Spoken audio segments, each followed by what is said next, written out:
Welcome to Season 4 of My Wife the Dietitian, a fun, evidence-based weekly podcast about nutrition and healthy living. On today's show, we're talking to Gina Worful from the Mastering Mindfulness Institute. Gina takes a mindful approach to healthy eating and prefers to listen to her body instead of food rules. Join us for this intriguing conversation.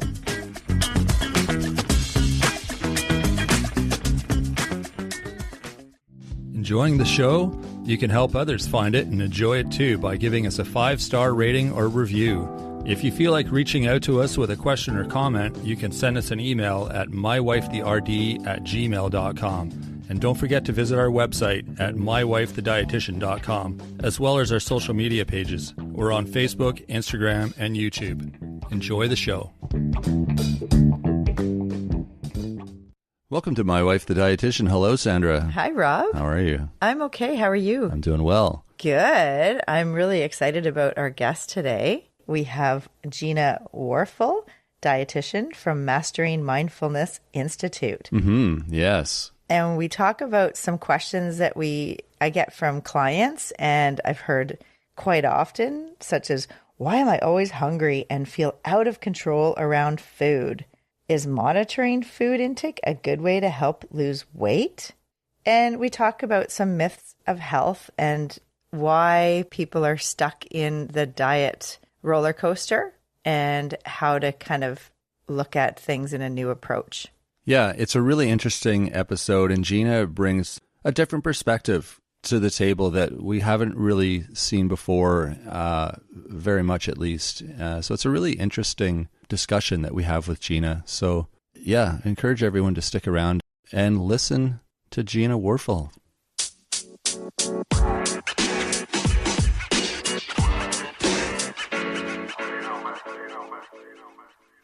All right, we have Gina Worful, dietitian here from Mastering Mindfulness Institute, and love having you on the show. Gina, I've listened to so many of your interviews and your podcast. And tell the listeners who you are and who you help in your day-to-day work. Oh, thanks so much for having me here. I'm Gina Worful. I'm a, classically trained registered dietitian, as I know you are too. And I just take a little bit of an unconventional path, and I focus less on what's right and wrong to eat and more about helping people rebuild trust with their own bodies. I think one of the biggest struggles that a lot of people go through is that they know how to eat healthy, but they still seem to struggle to do it. And I think it's, I looked at this study that statistic is true, that about 85 to 95% of people struggle to make a change with their health long term and usually go right back to where they were within 2 to 3 years. And so when I was a dietitian, I got very curious with what is the cause of that statistic? Why do people know how to eat healthy, but they really struggle to make that change long term? And so I became really passionate about helping people rebuild the trust within themselves to make a choice that's right for them and for their body, and rebuild that trust with their food and being able to trust their own body. Wow, that's incredible. I love that description. That is isn't that different, Rob, than other, I don't know. Yeah, it's tricky stuff. I love kind of and I've said this before on our podcast, but the various different angles that your profession approaches the issues from, there's people who focus on the black and white stuff, and then there's the more psychological side of things, and the why are we doing, why, looking at the behavior more than the actual what you're eating. That's fascinating work. Yeah, it's really interesting because, I found that a lot of people would go through the very same cycle. It didn't matter who it was. A lot of people would go through the same cycle of where they would get really motivated and they would be like, I am going to do it. I'm going to change my life. And they would mount all this motivation. And I say they, but I really also, being myself, I also went through this cycle of getting really motivated and believing I'm doing it, I'm changing my life. And then it really wouldn't take very long before a vulnerable moment would come in, and then self-sabotage happens. And that's where you kind of get that oh, well, I already screwed up. I might as well just really enjoy this and start over tomorrow. And then that comes with a lot of like guilt and self-criticism of you just had so much motivation. Like, why can't you really do this? And I kind of call that the self-sabotaging cycle of where that self-criticism, it gets so intense that it can then motivate you to go back into it again. And then we just keep like spinning our wheels in the same cycle, not ever really understanding like what is happening. And it's beneath the surface that we can start to understand why we do what we do. And that can bring a lot of compassion for our challenges and our struggles, but also rebuild trust with ourselves again. And if you've been losing trust with yourself every day or every week or every month, where you start something and you really believe that you're going to do it this time, and then you break that promise to yourself, you start to erode your own self-trust in a lot of ways of like, can I really do this? And I think that that's probably the biggest challenge that people face. I do believe that learning how to eat healthy is very important. Like, it gives you confidence with how to make healthy choices. But I also find that a lot of people do know the basics, but they're struggling with this cycle. Yeah. You know what I find interesting is with eating compared to, say, something like another change that you're trying to make in your life.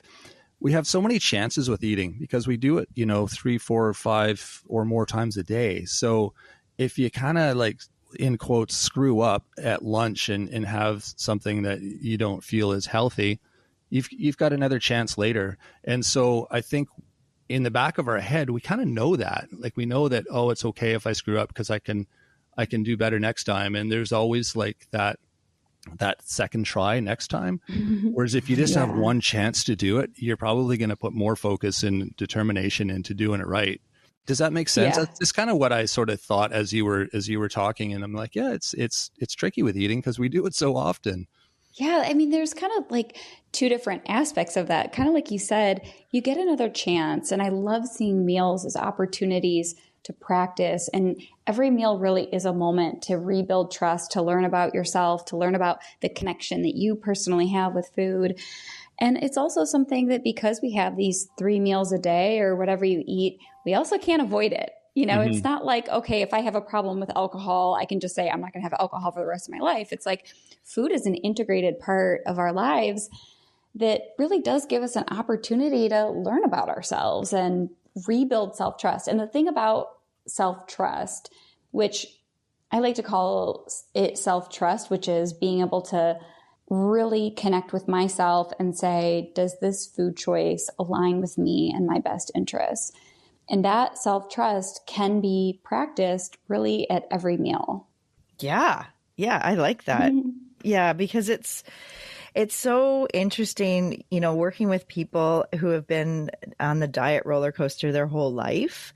And it's, like you said before, they just end up self-sabotaging and, life happens. So, you're going along feeling like you're doing really well with your eating and your relationship with food. And then, there's a party or there's a birthday or there's a holiday or you go traveling and, things change, like your schedule changes, your life changes, and then you fall off and then you feel like, oh my God, what? Like I can't do this. And then it kind of backfires. And then, like you said, it erodes their self-trust and they just feel like they are just constantly failing. And then it kind of leads that into that loop of that, eat, repent, repeal, like kind of, the whole thing with, just feeling guilty and self-sabotage and, oh, I need another diet because it worked last time. And then, and it's like, I often say, well, really? Okay. You were on the diet 2 years ago and it worked. Okay. What does that mean? It worked, Yeah.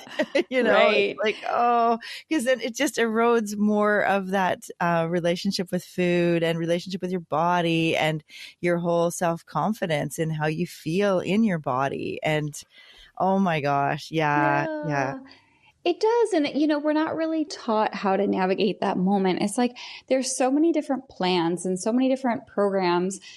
And really, when you're given a number that you're only allowed to stay in range with, like a calorie counted number, what you're really being told is don't trust your own body. And I know that a lot of people need to use that, like counting calories and tracking. And I know that it can feel kind of safer, or like you're more in control, but it's really like a false sense of control. It's not really control. It's actually keeping you from being able to trust yourself and your own body. Mm-hmm. So we're not really taught, like, how do I really trust myself in those moments that, like, I'm really struggling? You know, you might do something like Weight Watchers and they give you this thing and they tell you how to track your points. But like, what do you do when you're in that moment and it's like 8 p.m. and you're sitting on the couch and now all of a sudden you can't stop thinking about food and you had an emotional day and you're really stressed and you haven't had anything that makes you feel good and you're just like dying for something to give you a sense of pleasure. And like, did anyone tell you how to navigate that moment when you're deeply longing for something that makes you feel good? You know, we're not taught, like, how does this relationship with food actually influence our choices and our ability to really trust ourselves? True. Yeah, that is so, that's a big part of it, is no one talks about that part, you know, in terms of cravings and like, why is this happening for you? What kind of, like, you know, where is that drive coming from? And, you know, it's totally human and it's our source of pleasure. And, you know, if you've had a stressful day and, you know, you get home and it's just like the plan goes out the window, because at this point you're just like, you know, it's like when people have a drink at the end of the day, like they just need something to give them some pleasure, as you said. And just like, it can be so hard because if you feel like you're doing well on the plan or the program, but you just lose control at the end of the day, you know, why is that? Like, this is actually a question I get from clients. So why am I always hungry and feel out of control around food? And that's what I wanted to ask you. Yeah. So what's really interesting is that a lot of people think that they just need more discipline or they just need more willpower. And what I thought was so interesting is when I was really struggling at one point about, you know, around the time I became a dietitian, I was really struggling. What I noticed was, even though I knew how to eat healthy, I constantly felt hungry and I thought about food all the time. And so I had to like think, okay, set a goal, try not to eat lunch until noon, do your best. And then I would hold on and try not to eat dinner until at least 5 o'clock. And then I would try to not snack at night.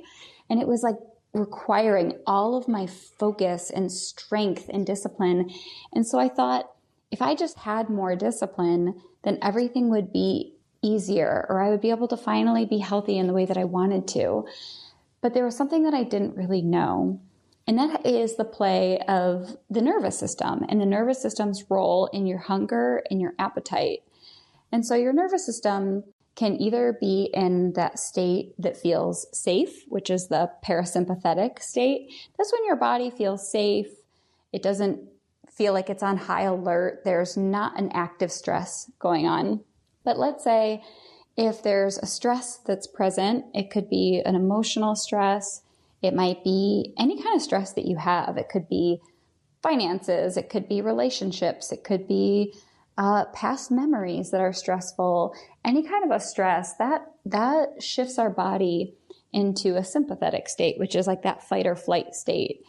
And our bodies have had this design from the very beginning of time. It's really just how we're designed for protection. So, you know, a long time ago, like a caveman, if there was a threat or a danger, the body would shift into that fight or flight state. And everything inside their physiology is designed to shift toward, how do I protect this human? Survival becomes number one. And so we have that same design in our bodies to protect us under a stress.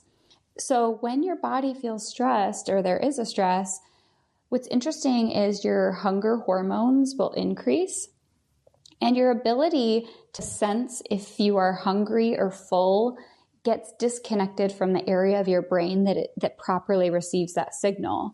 So when you're under a stress, it can feel like you can't actually tell if you're full or if you're hungry, or sometimes you feel hungry all the time because you're just in this like ravenous, I think of it as like the hungry tiger that's like, I am on the prowl for food. Mm-hmm. And if you ever feel that experience where it's like 1 minute you're really motivated to be healthy, and then the next minute it's like something takes over your brain and you can't stop thinking about like what you're going to eat, what it's going to taste like. And it's like, you have to have it. Mm-hmm. You know, that has nothing to do with willpower. You can feel your body's chemistry shifting. And there's a whole bunch of science behind it that we could go into, but I don't want to bore you with all like the different science. But basically when cortisol, your stress hormone, goes up, your body doesn't feel the sensation of being full, and your hunger hormones increase, and your desire for sugar will get really intensified, or carbohydrates gets intensified, because carbs provide us quick energy. So it's a survival mechanism of how our bodies are designed. But because this is such a misunderstanding in the health industry, people think I just must not have enough discipline or enough willpower. But what you'll find is that when your stress is a little bit increased, which I think for most people who are hungry all the time, it is. Mm-hmm. And as you work on your nervous system, that's when things start to rebalance and normalize. So when I have people starting to focus on their nervous system instead of their willpower, now their appetite starts normalizing. They can go in between meals without like thinking about food and having to wait until a certain time to eat. Or they don't even need goal setting anymore. You don't even need like, try not to eat that food, because it's just like, you're not in this ravenous animalistic like state. It's like you're able to make choices from a place of rational thinking. You're able to say, do I want to have the dessert today? Do I want to have the salad today? You can like make that decision from a place of rational thinking. It doesn't mean you'll always choose the salad, but you can make it from a place of like really being in your power, where when you're in that state of fight or flight, it feels almost impossible because you're working against your body's biology that's trying to protect you. Does that make sense? Oh, That's yeah. wild. That is, I have never heard anything like that, but it makes perfect sense and it explains so much. It's really, really cool. And you know what's interesting is if you are in that cycle where you're trying to be more disciplined, that just creates stress, which just keeps you in that cycle, right? Totally. You completely nailed it, which is like, then people try to grasp onto control by restricting their food more, which further drives them into that survival response, because food is the number one thing that lets your body know, like, we're safe, we're okay. Sure. So if you now start taking away food, that further drives that physiology in your body. And so I heard this phrase from this woman who said, dieting is the gateway to an eating disorder. And that made so much sense to me, because if you are in that stress response and then you try to diet and like extremely restrict your food, that's going to create your body to respond in the other direction and try to get you to eat for survival. And then when you have that loss of control, you think that it's an eating disorder. You think that it's your lack of self-control, but you're actually just going against your biology instead of working with your biology. Wow. Yeah. Oh my gosh. It's kind of crazy, isn't it? That we don't talk about this more? Yeah. And you, on your Mastering Mindfulness Institute, you said you don't need more control over food. You need a new approach. I love that. That is like just exactly what you're saying. Like, yeah, because when you get out of that fight or flight state, the need to control, and I say control just to clarify what control looks like, it could be that you can't have foods in the house because you'll lose control, or you have to write down your food because you need it to keep you accountable, or like these different forms of control. It gives us a false sense of control, but when you're fighting with your own biology, you lose control. So you actually don't need control when you regulate your body's system and response, nervous system response. It sounds dysfunctional too. Like when you were describing yourself and saying, "Oh, I can't eat," like I have to try really hard not to eat before noon, and see if I can hold off until dinner time again. Like to me, that just seems dysfunctional. Like it's the wrong relationship with food or with anything really.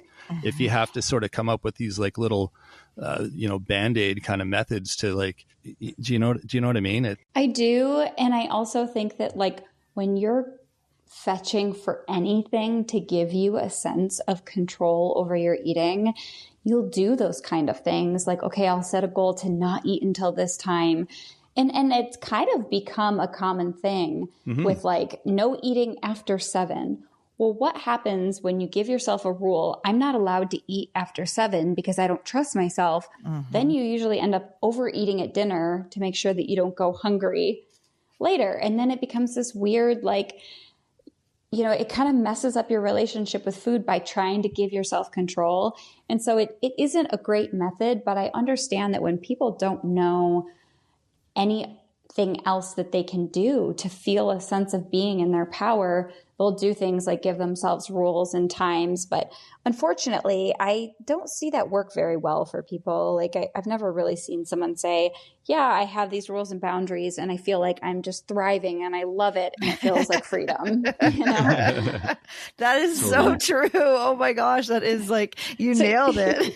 You can do it if you want. Like if it works for you, great. I don't really have any need to tell anybody, this is the right way and this is the wrong way.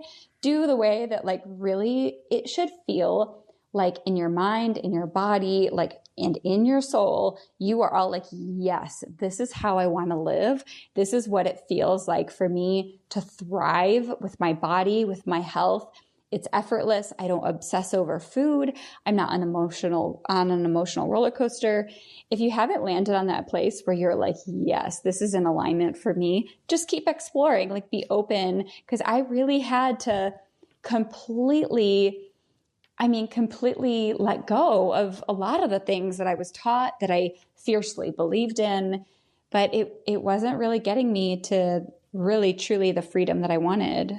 Yeah. And you mentioned about the writing down, like, because a lot of people think, oh, do I need to monitor my food intake? Like day after day, I have my Apple Watch or my Fitbit or like whatever, device or tracking tool, even pen to paper.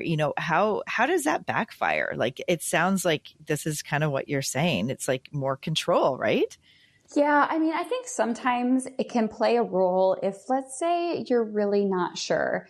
Am I meeting my needs? I don't really know. Like, let's say someone's working with like a nutritionist or a dietitian, and they really don't know, how am I doing? How would you rate my eating? And they're building that confidence. Sometimes it can be useful to write down what you're eating, have somebody else take a look, give you feedback. But the best way to do it is to build independence. Like, I'm learning, what is it that my body needs? Okay, I can see that, I thought I was doing good for breakfast, but 5 grams of protein, that ain't going to cut it. My dietitian told me, that's just not going to cut it. That's helpful.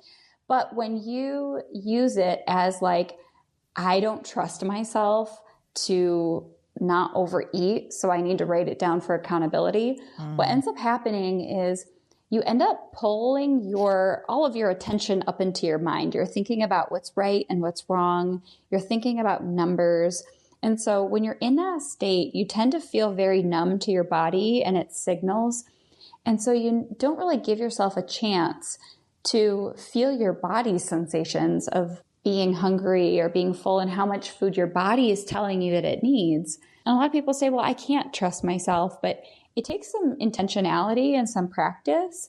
But if you're constantly thinking about calories and numbers and tracking, your attention is always in your mind. And usually some people say, tracking is the way that it helps me get there, get healthy. But what I usually have seen is that as soon as they don't know how many calories is in a food, or as soon as they go out to dinner, or they don't feel like tracking after 3 o'clock because they're just tired of writing down their food, then they kind of are like, get their freedom back. Oh, this feels good. I don't have to track. I get my freedom for a moment. It feels like the shackles are off my wrists. Nobody's watching me. And then that kind of creates this like overeating free-for-all.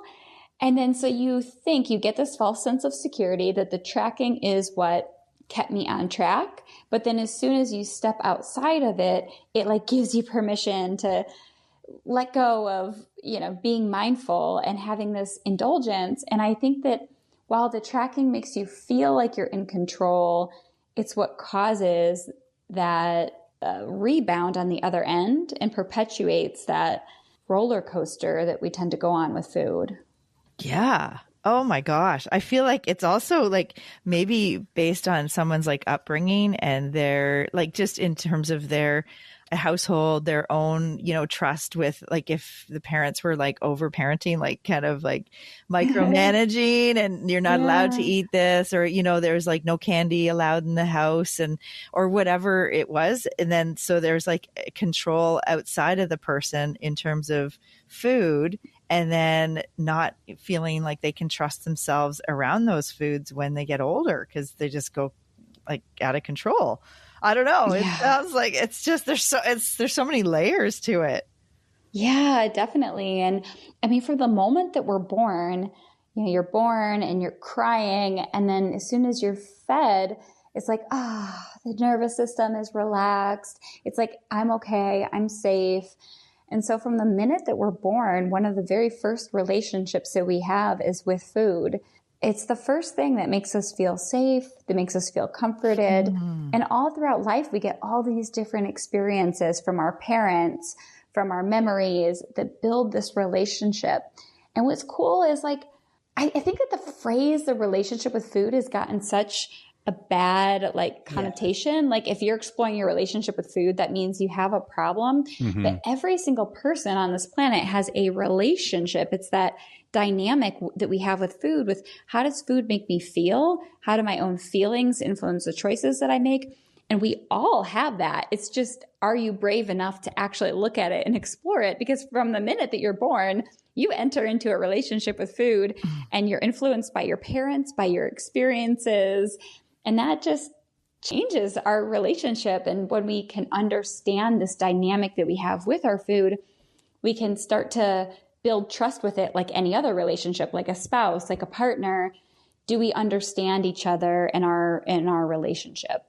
Right. Oh my gosh, I love this. That is such a different way of looking at the relationship with food because like you said, I think it's like overused, that whole term. And there's like you said, every single person has a relationship with food, even if they don't feel like they need a diet or that like food's ever been an issue for them. They still have a relationship with food because you're eating since the day you were born, right? So. Yeah. I think it's one of the most fun and interesting things to explore is like, what can my food choices teach me about myself? Oh, right. If you look at like, okay, let's say there's a moment that I'm feeling, maybe I don't even know how I'm feeling, but I just notice that, I really want this food. And if I get a little bit curious, maybe it will remind me of like a connection with, my mom used to make this. I'm really wanting this connection with my family member, my mom. Or if I'm craving sugar and like we talked about that stress response, now let's say these cookies that I shamed and was so bad, they're actually showing me, wow, I'm really overwhelmed. Like my nervous system has went above and beyond its capacity. Mm-hmm. And now I need sugar to support me, to help bring down my nervous system. And maybe it's not a sugar addiction. Maybe it's that I didn't tune into my body to hear how is my nervous system actually needing something from me. And it becomes this like mirror to show us about ourselves. Yeah. Wow. This is amazing, eh, Rob? Cool. Oh, yeah. Gina, I had a question for you. I was curious, we were talking before about sort of the different diet routines people are on and that sort of whole system of, discipline and all that. With what you're doing with, I presume you work with clients, right? Is that kind of what you do, sort of? Right now I do. Yeah, right now I do groups. Okay. So what how do you approach it? Like with what we're discussing today, like how do you approach, like what do you teach people? Like what's different and that sort of thing? So in general, or do you specifically mean with food? Like how do you eat healthy? How do I teach them how to eat healthy? Yeah. Yeah. So basically the core philosophy that I teach is when it comes to like nutrition, instead of following a program that has rules of eat this or don't eat that, or counting and tracking, instead of following these rigid things, I like to teach people a framework. And that helps them understand what are the core principles of how to eat healthy. So we're taught this as dietitians. And if we can just kind of like transfer this information, they're able to then know how to make a healthy choice without being stuck in rigid rules. And I follow my plate.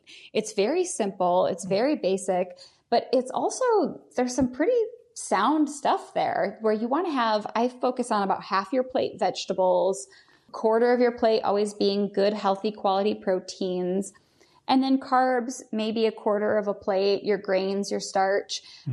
Those can kind of be adjusted a little bit depending on your health goals. I put fruits in that category as well, just because they're more on the carb side. So I make it's a little bit different than what my plate is. I make some adjustments, but I kind of use basically the principles of keeping your blood sugar stable, eating a lot of colorful fruits and vegetables, good healthy proteins, healthy fats. And if you can just understand those principles, you'll understand how to care for your body without needing rules and restrictions.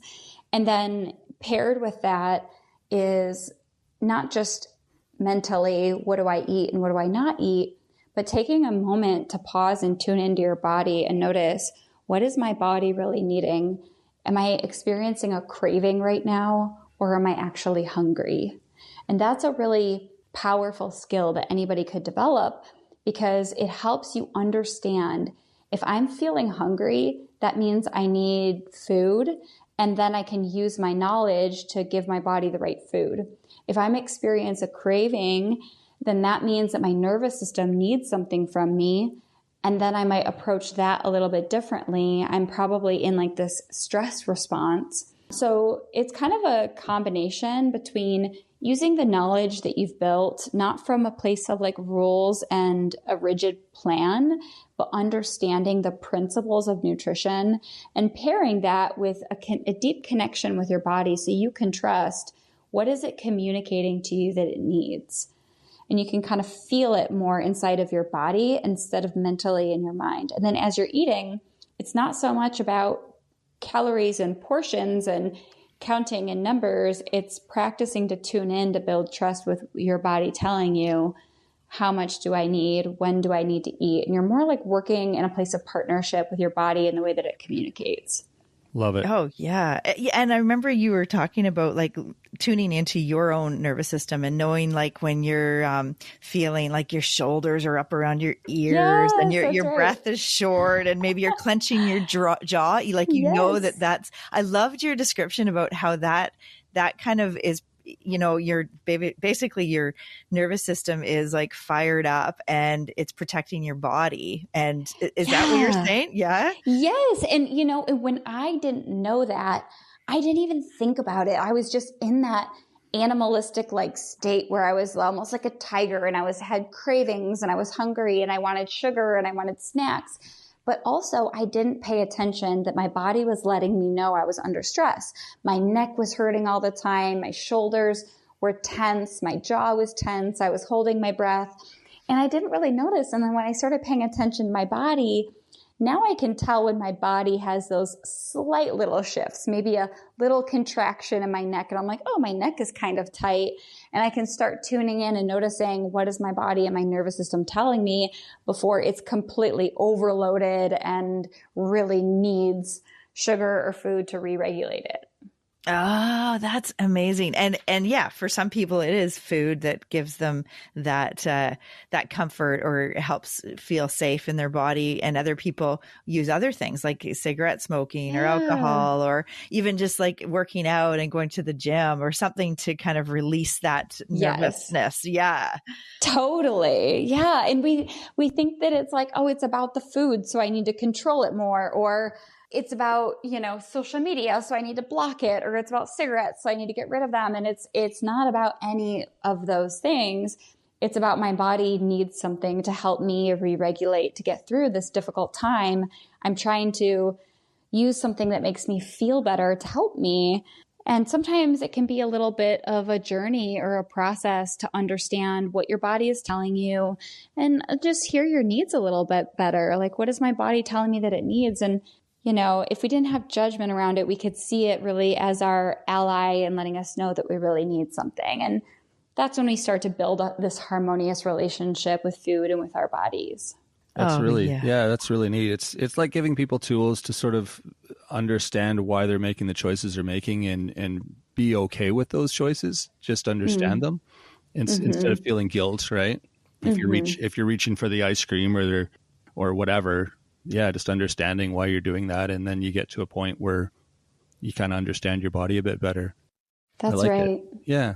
It sort of reminds me of like bedtime, like it's like, okay, my body's saying I'm tired, I need to go to bed, versus, oh, it's not 10 o'clock yet, I have to stay up, right? Which doesn't make any sense. Like, why would you do that if your body's saying it's 8 o'clock, but I'm tired, I'm going to go to bed? So it's kind of the same, but with food, right?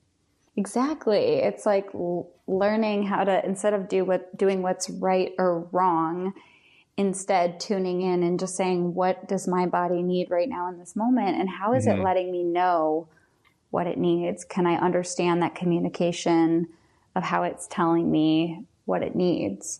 And everybody's body is different and has different needs at different times. And so like the diet plan you got out of the Cosmo magazine isn't necessarily going to work for you because, it was written by someone else and their needs are different than your needs.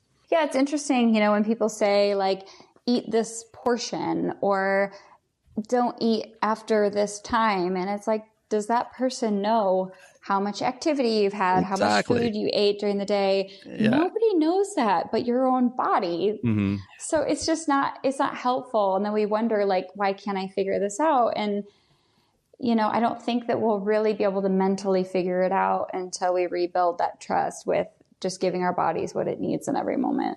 Oh yeah, that's so true. And it's so interesting. I'm just thinking now, like, kind of bigger picture and future, and like how AI is kind of like, you can look at AI for any help, but at the same time, if it's looking inside and trusting your own self and your own body and your needs, that's not going to help, Yeah. Again, it's like information is like a resource. It's a tool. Call on information to like help you make an educated choice. But really, ultimately, where trust comes in is going to be from your own body. Absolutely. Yeah. Oh my gosh. You know what? We ask all of our guests, and I don't know if I actually asked you this earlier, but if you're going to go to a potluck with friends and someone is, everybody has to bring something to the potluck. We just ask everyone this question. And I wanted to ask this because it's about food, because Rob always likes to know, what do other dietitians eat? What's actually funny about that question is that I used to laugh because whenever I would go to a potluck, for whatever reason, I don't think it was intentional, but I would always get assigned to the dessert. And I would be like, why do they give me the dessert? And then I would try to like bake something, and I'm not a good baker. It would only turn out about 50% of the time, especially because I'm a dietitian. So I try to make a healthy version of a dessert. Right. And it was just like terrible. So eventually I finally put my foot down. I said, you know what? I'm not in charge of desserts. And so if you see me going to a potluck, it would probably just be a really pretty, colorful salad. That's just like, it looks really pretty. That's awesome. Perfect. I love that. That's what I bring to potlucks too. I just love like the easy cabbage and I don't want to mess it up with baking. Like, it's just not going to be good news. That's awesome. That's a good, honest answer, Gina. Totally.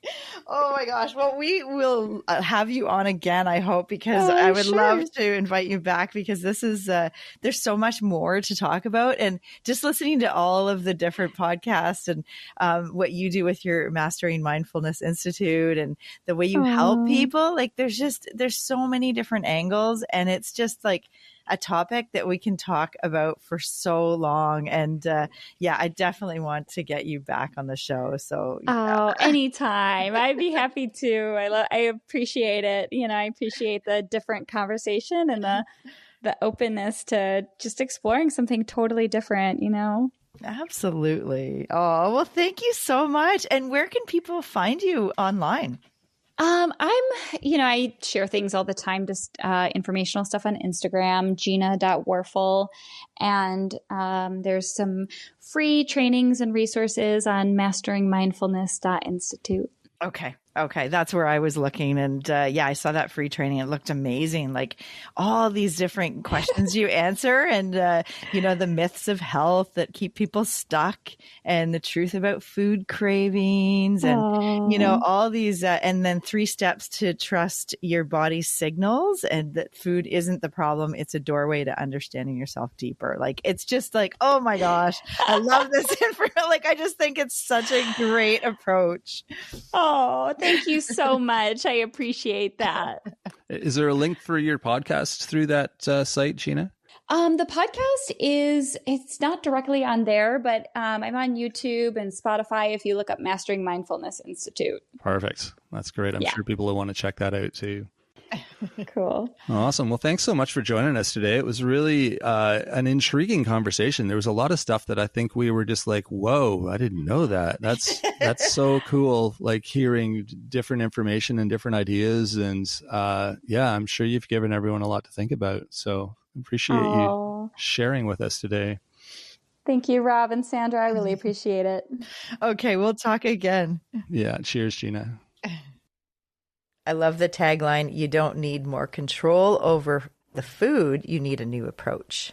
Yeah, I haven't heard that kind of approach before, but it makes so much sense. Yeah. Right? It was really cool the way she was describing the stress response and what happens to the body and why we want to eat and why we don't feel full and how it messes up our hormones. And there's going to be so many people that are listening when that part comes on that are like, no way. Right? Because I don't know, it seems so logical. And it's like, okay, well, that makes a lot of sense. It explains it and everybody's different. And, that's why the diet I've been on for 30 years hasn't worked. And, it's a totally different approach. I don't know if people are on diets for 30 years. No, not a diet, but dieting for... Oh, different diets. Yeah. You're trying one, doesn't work. Try another one, doesn't work. It sort of explains why, it's like filling a bucket that's got a hole in it. And you're like, why? And then finally you find the hole. I know. Oh, that's why the bucket doesn't fill with water. Now we can try a different way. And I have some crazy analogies, don't I? Just kind of, you're like, where did that come from? A bucket? Well, it's like, the calories in, calories out. Mm-hmm. Like what we've all thought forever is so simplified and not really true. A lot in of these, body, right? We're not a bucket. Probably, not a bucket. A lot of them probably work on paper. Like in theory, they would work, but humans aren't robots. No, exactly. Every single body is different, and what we experience in life and our stress response and what we've been, all the different food rules that we're, been led to believe, they all have some influence over what's happening in our body. Exactly. So, start listening to your body and check out Gina's resources too, her website, her podcast. Mastering Mindfulness Institute, and she's got a free training, which sounds really interesting. It's talks about the myths of health that keep people stuck and the truth about food cravings and why food tracking isn't working and why being healthy can feel like such a struggle. So these are just some of the concepts that are covered in the free training. Yeah, perfect. So check that out. We'll link that in the show notes for you to find as well. So thanks for listening. Thanks for joining us today. And thanks again to Gina for joining us. If you want more information on what we're doing, check out our website. It's mywifethedietitian.com. You can also email us your questions. If you are curious about anything, there's something you're dying to know, nutrition or health related, let us know. We'll turn it into an episode and discuss it. And send your questions about medication, supplement, food interactions, and we can get Dean Elby, pharmacist, back on the show and for Ask the Pharmacist. Exactly. Yeah, we've done a couple episodes with Dean already, so send those medication-related questions as well. We've also got a newsletter. That is something else you can sign up for on our website. It's a free weekly newsletter, so check that out. You can also find us on Facebook, Instagram, and YouTube. Feel free to reach out to us there as well. We love hearing your comments and your feedback. You can rate and review the show as well. That's another great way of letting us know how we're doing here. And share with your friends. That would help us out. And, of course, your friends would love to find a new show to listen to. So that is it for this episode. We will be back on Wednesday with Nutrition Nuggets. So until then, have a fantastic week, everyone. Thanks for joining us today on My Wife the Dietitian. If you like what you heard, don't be shy. Leave us a comment or review, and be sure to share our podcast with your friends. If you'd like to hear more, hit that subscribe button. You can also follow us on our social media pages for updates, episode trailers, and other odds and ends. For more info and links on what we discussed on today's episode, check the show notes. We'll be back next week with another informative and fun-filled episode.